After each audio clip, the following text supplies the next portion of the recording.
कि तुम्हारा सिलेक्शन होगा कि नहीं, समझ रहे हो ना? क्योंकि 360 में तुमको हर हाल में 350 के करीब रहना है, 340 से 360 के बीच में रहना है अगर वहां सेलेक्ट होना है, समझ रहे हो ना?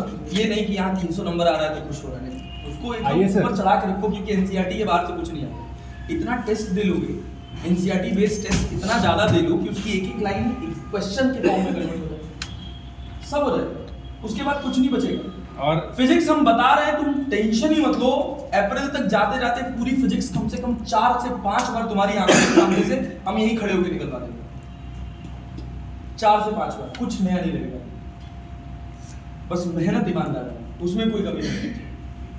और बहुत आसान पेपर आता है यार, बहुत आसान पेपर। अगर तुमको पूरा फिजिक्स का एक एक पढ़ा हुआ होगा ना, ऐसे आंखों के सामने से गुजरा हुआ होगा ना, तब भी 45 में से 38 से 40 सवाल हिट मार दोगे और सही मार के बता, इतना आसान पेपर। मतलब हम पिछले साल का पेपर देख रहे थे, तो पिछले साल के पेपर में बस केवल एक क्वेश्चन ऐसा लगा था कि जो बच्चा हो सकता है अप्रोच न कर पाए, जो व्हीट स्टोन के साथ डायोड लगा दिया, व्हीट स्टोन ब्रिज में डायोड लग के एक सवाल आया था ना, that was a single question कि जिसको हम पढ़ के, उसमें खाली अंग्रेजी था सवाल में और कुछ नहीं था, खाली अंग्रेजी था बस। ये देखना है रिवर्स वाइज में रेजिस्टेंस इनफाइनाइट होगा तो कौन व्हीट स्टोन नहीं हो सकता है। उसको ओवर हाइप इस वजह से कर दिया गया क्योंकि एक बहुत बड़े से इंस्टीट्यूशन के एक बहुत बड़े से मास्टर ने वीडियो में कह दिया था कि ये बहुत एक्स्ट्रा ऑर्डिनरी क्वेश्चन है, और कुछ नहीं था, दो कड़ी का सवाल, इस वजह से वो सवाल बहुत ओवर हाइप हो गया। तो जब पेपर कठिन नहीं आ रहा है तो सबका हक तो लड़ाई का बस एक्यूरेसी का है ना, और एक्यूरेसी में सही होने का बस एकमात्र तरीका है भाई कि जब तुम नीट का पेपर खोलो ना 4 मई को, तो तुमको तुम्हारा पेपर नया नहीं लगना चाहिए बस, और वो तभी नहीं लगेगा जब प्रैक्टिस करके रखो, ठीक, इतना ही करके रखना है और कुछ नहीं। इसके पहले हम 1 साल नीट पढ़ाए थे, तो जब हम वो नीट पढ़ाए थे तो हम उसको नीट की तरह नहीं पढ़ाए थे जो हम अभी पढ़ाते हैं, क्योंकि उसमें कोई ऐसा बच्चा नहीं था जो 85% 90% के नीचे हो सीबीएसई बोर्ड में, और वो ऐसा सीबीएसई बोर्ड नहीं है कि जहाँ आप बिना स्कूल गए और एग्जाम दे लिए और आपका काम हो गया, नहीं, सब डीपीएस के बच्चे थे, एलपीएस के बच्चे थे, भोकाली बच्चे थे, जीडी गोयनका के बच्चे थे, और उसमें लगभग मान के चलो कि 15 से 16 लड़कियां थी, लास्ट में जाते जाते 6 लड़कियां बची थी जो साफ सुथरा पूरा कंटेंट स्टार्टिंग से लेके एंड तक पढ़ी थी, और वो सब की सब सेलेक्ट हो गई थी, कोई नहीं बचा। कोई 617 नंबर, 620 नंबर, 640 नंबर, सब सेलेक्ट हो गए थे, और उस साल 2017-18 में 600 नंबर ले आना कोई छोटी बात नहीं थी, टफ था, पेपर अच्छा था।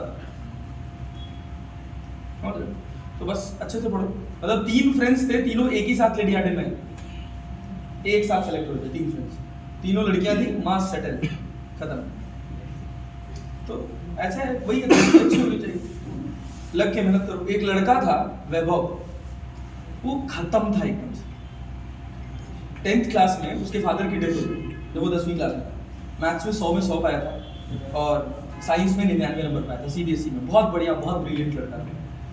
और उसकी मम्मी की बहुत टाइम से ख्वाहिश थी कि एक ही बच्चा है, बड़ा हो गया डॉक्टर बने, तो उससे किसी तरह से मम्मी ने जो पिताजी का पैसा वैसा इकट्ठा करके उसको भेज दिया कोटा। जस्ट फादर की डेथ हुई थी, उसके बाद वो सेपरेट हो गया, एकदम इमोशनल ब्रेकडाउन, जाके फैल गया, पहले साल में फैल गया, खत्म हो गया, वापस आ गया, रोने लगा।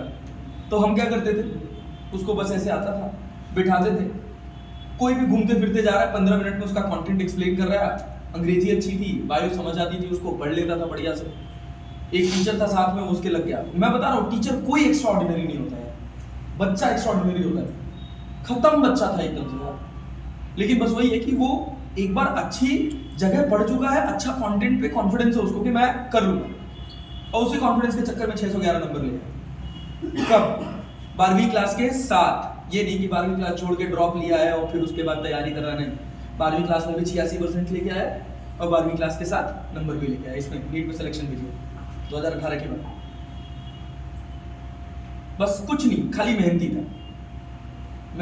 स्कूल वाले में थोड़ा सीन था कि भाई डमी था तो थोड़ा सेटिंग हो गया था, तो उधर ज़्यादा उसको फोकस नहीं करना पड़ा, खाली प्रैक्टिकल देने जाना पड़ा, बोर्ड्स का एग्जाम लिखा। बट ये है कि सीबीएसई की डमी में बस आप इतना ही अलाउड हो कि आप स्कूल नहीं जा सकते हो, एग्जाम आपको खुद ही जाके लिखना पड़ेगा, वहाँ कोई कुछ नहीं करना। सर मेरा एक डाउट है, इनको कब कुछ खिलाएंगे पहले ये बताइए। इनको तो अभी तो ये लोग खुद ही अपना अरेंजमेंट किए हैं खाने पीने का, खाओ पियो, हम वापस आएंगे, जिस दिन आएंगे उसी दिन तुम लोग को बढ़िया पार्टी रहेंगे, खिलाएंगे। देखो पक्का ना? अरे बिल्कुल यार, पहले तो निश्चिंत रहो, निश्चिंत रहो। हाँ, जब मेरी नीड लगे तो अब तो मैं थ्रू आउट पूरा सुबह से लेके शाम तक सेंटर पर ही हूँ। सुबह 8 बजे आता हूँ, शाम को 8 बजे जा रहा हूँ जनरली। जिस दिन वाईटी रहेगा उसी दिन जल्दी जाऊंगा। मतलब टीटीएस में तो कोई फुर्सत ही नहीं उसमें कि ट्यूसडे कब कहो भैया, थर्सडे फ्राइडे सैटरडे, तो सुबह से लेकर शाम तक है। हम किसी क्लास में भी पढ़ा रहे हो, अचीवर्स में ही जनरली पढ़ा रहे होते हैं, तो वहाँ बहुत ज्यादा कुछ पढ़ाना नहीं होता, सवाल ही करा रहे होते हैं। तुम घूमते फिरते हो, तुमको कोई डाउट आ रहा है तो लाके पूछ लो। देखो मौसम भी उसी चीज का है, पता है क्या है, सवालों का मौसम है। कितने सवालों के साथ कितने, मतलब मौसम क्या है ना, जैसे जैसे बदलेगा वैसे वैसे आपके सवालों की रंगत भी बदलनी चाहिए। और उस रंगत बदलने के दौरान ना यहीं किसी का कॉन्फिडेंस गिर जाता है और यहीं किसी का कॉन्फिडेंस बढ़ जाता है। जिसका बढ़ जाता है ना उसकी हिम्मत इतनी बढ़ जाती है कि वो कुछ भी करने के लिए तैयार हो जाता है। पहले धीरे धीरे सोचता है बच्चा कि अब मैं धीरे धीरे पहले सेलेक्ट होकर अपनी जगह बनाऊं और फिर मैं अपनी रैंक के लिए फाइट मारूं। वहीं गेम आएगा, वहीं पे जिसका कॉन्फिडेंस गिरेगा और वहीं से तुम इंटरेस्ट होके अपना रेस से बाहर निकलोगे। उसी पॉइंट ऑफ टाइम पे ये सबसे बड़ी जरूरत रहेगी कि नहीं ये आ रहा है ना, यहाँ रुकना नहीं है, यहीं पे जाके मुझे तुरंत वो करना है। उस पॉइंट ऑफ टाइम पे अपने आलस को अगर तुम मार पाए ना, तो मैं तुमको बता रहा हूँ तुम अपनी सेंस ऑफ इनसिक्योरिटी को खत्म कर दोगे। आलस मत करो। अन्यथा मैं तुमको एक बात बता दे रहा हूँ, यही ठंड का आलस तुम्हारी सेंस ऑफ इनसिक्योरिटी को इतना बढ़ाएगा जो कि आगे चल के तुम्हारे लिए ही एंजाइटी का रास्ता खोलेगा, स्ट्रेस का रास्ता खोलेगा, पीयर प्रेशर का रास्ता खोलेगा। और तो और यही आलस तुम्हारी चैन की नींद एक रात के लिए खा जाएगा। वो रात होगा एग्जाम से एक दिन पहले का। तुम चाह के भी एकदम आलस करके दिखाओ और उस रात सो के दिखाओ, तुम सो नहीं पाओगे कम से कम 4 से 5 दिन पहले से। तुम्हारे साथ होगा ये। तो यहाँ पे बहुत छोटी बात है, ये बहुत महीन लाइन है, इसको पकड़ के जो किनारे उठा के फेंक दिया ना, एक बार उस प्रेशर पे हावी होने वाला चादर अपने आप को ओढ़ के सुलाना है तुमको। और एक चीज हमेशा समझना, आज ही करके मानूंगा ये एक बीमारी है, कल करूंगा ये भी एक बीमारी है, परफेक्ट होना भी बीमारी है, प्रोकास्टिनेट करना भी बीमारी है। तो दवाई क्या है? एक्शन। आज क्या कर सकते हो।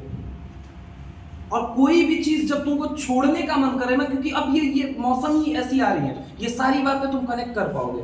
कोई जनवरी में कनेक्ट करेगा, कोई फरवरी में करेगा, कोई मार्च में करेगा, करोगे जरूर कनेक्ट कि सर छोड़ने का मन कर रहा है। हम तुमसे बस एक छोटी सी बात कह रहे हैं, अकेले कमरे में उस समय जाना और एक बार सिर्फ अपने आप से इतना पूछ लेना, अभी तक तुमने उस चीज के लिए किया क्या।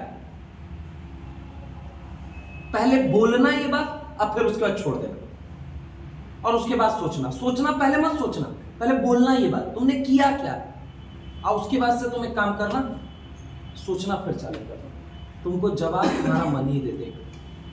अगर तुम कमजोर मन के लोग हो तो तुम पता है क्या करोगे, अपने आप को कंफर्ट जोन देने की कोशिश करोगे। लेकिन अगर तुम्हारे अंदर तुम अगर थोड़े भी ताकतवर हुए ना, तुम वहां से अपना रास्ता निकाल लोगे। और एक बात याद रखो, रुका हुआ पानी भी सड़ जाता है, बहते रहो। पीने वाला पानी वही होता है जो बहता रहता है। अब बहते रहोगे तो कई पत्थरों से टकराओगे। एक दिन एक रील हम लोग देख रहे थे ना, तो उस रील का कंक्लूजन सर ने पूछा हमसे। एक रील थी, 3 बॉल को छोड़ा गया, ठीक है, तो हम दोनों साथ में ही बैठ के अक्सर वो कर रहे होते हैं कि रील वगैरह होता है ना, तो साथ ही बैठ के देखते हैं एक ही फोन से, ठीक है। तो जनरली होता है, मतलब इतना समझ लो कि ऐसी सिचुएशन रहती है, यार ब्रदर्स फ्रॉम डिफरेंट मदर्स। रात को 1 बजे से सुबह 6:30 बजे तक का समय हम लोगों का अलग होता है। अन्यथा मतलब अगर हम रहेंगे तो एक ही जगह रहेंगे। मतलब अगर मेरी कभी क्लास खत्म हो गई तो सर मेरे लिए वेट करेंगे, और उनकी कभी क्लास खत्म हो गई तो मैं इनके लिए शाम तक वेट करूंगा कि जाएंगे तो साथ ही जाएंगे। तो हम लोग क्या हुआ ना उस दिन, लेकिन ये गलत बात है, सर वेट करते हैं क्योंकि सर को गाड़ी चलाना। अब सुनो, वो पिछले 1 हफ्ते से है, उससे पहले बताओ, ऐसे ब्लेम मत डालो। तो हुआ क्या, हमने रील देखा, आप मुद्दे की बात बताते हैं, रील देखा, 3 बॉल को छोड़ा गया। तो हुआ क्या, उसमें 3 बॉल थी ना, एक ग्रीन बॉल, एक रेड बॉल, एक व्हाइट बॉल। सबसे पीछे व्हाइट बॉल को छोड़ा गया। तो जब वो वहां पे जब एंड पे जहां पहुंचना था वहां पे व्हाइट बॉल पहले पहुंची। तो इन्होंने मुझसे पूछा कि अच्छा सर आप एक बात बताइए यहाँ पे, सर मैं अपनी इज्जत के लिए बता रहा हूँ, है ना। तो इन्होंने एक बात पूछी कि अच्छा एक बात बताइए, इसमें आपने क्या देखा, इस मैसेज में क्या देखा। मैंने कहा कि मुझे ये लगा कि नो मैटर आप कभी भी स्टार्ट करो, आप मतलब अगर आपका पाथवे बना हुआ है तो आप पहुंच ही जाओगे। बोले नहीं, इसका मीनिंग ये नहीं है, बहुत गहरा मीनिंग है इसका। मैंने बोला बताइए क्या है। इन्होंने बोला कि तीनों के सामने इक्वल वही ऑब्स्टिकल आ रहे थे, तीनों के सामने। सम टाइम किसी के समय की बात है कि हो सकता है, ऐसा नहीं है कि टैलेंट जहां से स्टार्ट हो और जब पहुंचे तो हो सकता है कोई बहुत टैलेंटेड था लेकिन थोड़ा पीछे रह गया, पहुंचे तीनों बॉल पहुंची थी, लेकिन जो सबसे पीछे निकली हुई बॉल थी ना वो सबसे पहले पहुंचे वहां। तो उन्होंने बोला इसका मतलब ये नहीं, इसका मतलब ये है ना कि उस व्हाइट वाली बॉल को उन सारे अड़चनों का कहा जाता है सामना नहीं करना पड़ा जो शायद रेड और ग्रीन को करना पड़ा। This is the game of timing, ये टाइमिंग का गेम है। तो हो सकता है, होता है सम टाइम। बस बात मैं तुमको बता रहा हूं कि पोटेंशियल, अपने आप का पोटेंशियल पहचानने की बात होती है, और पोटेंशियल पहचानने के लिए ना बहुत कुछ चीजों को लेट गो करना पड़ता है। हो सकता है आप लेट गो करेंगे, किसको करेंगे, सब्जेक्ट को कर देंगे। हो सकता है करेंगे, आप किसको करेंगे, टॉपिक को कर देंगे।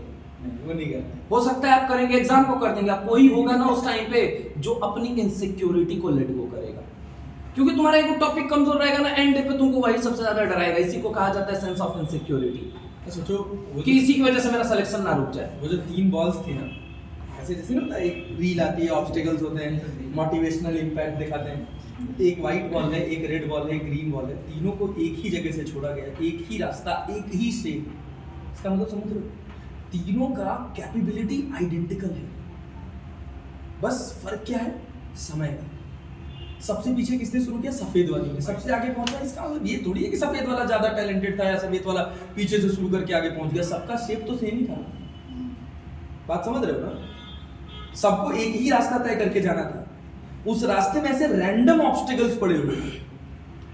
किसी का समय ऐसा था कि उसमें ऑब्स्टिकल्स कम आए तो वो पीछे शुरू होके भी आगे पहुंच गया, और किसी ने सबसे आगे शुरू किया था, एकदम सेम टैलेंट, लेकिन वो सबसे बाद में पहुंचा। क्यों? क्योंकि उसके जीवन में ज्यादा ऑब्स्टिकल्स आ गए। इन सारी बातों का बस एकमात्र मतलब है कि आप डेस्टिनेशन तक पहुंचोगे तब जब आप रेस शुरू करो, अंत तक जाने की इच्छा रखो। कुछ आपके कंट्रोल में नहीं है। तो ये बहुत बड़ी बात मैं बोल रहा हूँ, पता नहीं आप रिलेट कर पाओगे कि नहीं कर पाओगे। You do not control a single breath that you take. समझ रहे हो ना, वो भी आपकी इच्छा से नहीं हो रहा। तो कुछ कंट्रोल करने की कोशिश मत करो, जो आ रहा है, जो ईश्वर दे रहे हैं, हमको एज इट इज अडॉप्ट करो और उसके साथ चले जाओ, ईमानदारी से चले जाओ, बस सब हो जाएगा, तब सेटल हो जाओगे। लाइफ में अल्टीमेट गोल सबका पैसा कमाना ही है, मैं बता रहा हूँ। वो जब हमारा पैसे से मोटिवेशन पूरा हो जाता है ना, तब हम फिर दूसरी चीजें सोचने लगते हैं। जब पहली बार तुम में से बहुत सारे लोग डॉक्टर बन के निकलेंगे ना, और कहीं MS करके निकलोगे, जब नौकरी लगेगी, यार पैकेज आ रहा है 3 लाख रुपए, 4 लाख रुपए। वैसे जब तक तुम्हें मिलेगा, तुम्हारे साथ यही एक डिसएडवांटेज होता है, तब तक तुम बहुत जिम्मेदारियों के पहाड़ में बैठे होगे।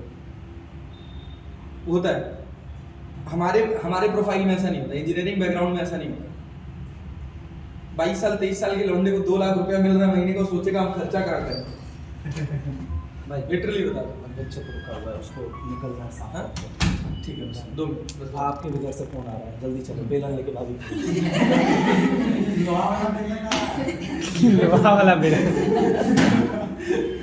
ये सब तो कॉमन बात है, एक आध चलते ऐसे करके एडजस्ट कर लेते हैं। इसलिए मैंने कहा ना, भगवान ने 2 कान दिया, एक कान से सुनो, दूसरे कान से बाहर, सिमेट्री मेंटेन कर लेके दिया। एक कान बंद करके देख लो, दूसरे कान से प्रॉपर सुनाई देगा। समझ रहे हो ना? तो ये सब बस सिमेट्री मेंटेन करने के लिए। यहाँ वही बात रोको जिससे तुम्हारा अपना पर्सनल फायदा है। अभी सुधांशु सर को एक पर्सनल फायदा दिखाया, 2 नाव पैर रख लेते हैं, इधर का भी सुनते हैं, उधर का भी सुनते हैं, बस अपने फायदे की बात सोचो। क्या है सर, कभी याद है? चलो भाई, थैंक यू सो मच। मैं उम्मीद करूंगा कि हम लोग जीवन के पड़ाव पर फिर, क्योंकि धरती गोल है और धरती गोल का तो मैंने ऐसा ऐसा एक्सपीरियंस देखा ना अपने जीवन में, तो बस इतनी सी बात है कि जब ऐसे हम कभी सर्कल बना के एक जगह आगे आमने सामने इकट्ठा हों तो इसी सम्मान से, इसी प्यार से हम मिल पाए, कोई किसी से नजर ना चुकाए। सर धरती गोल का एग्जांपल ये सुधांशु सर और MD sir. Happy birthday sir.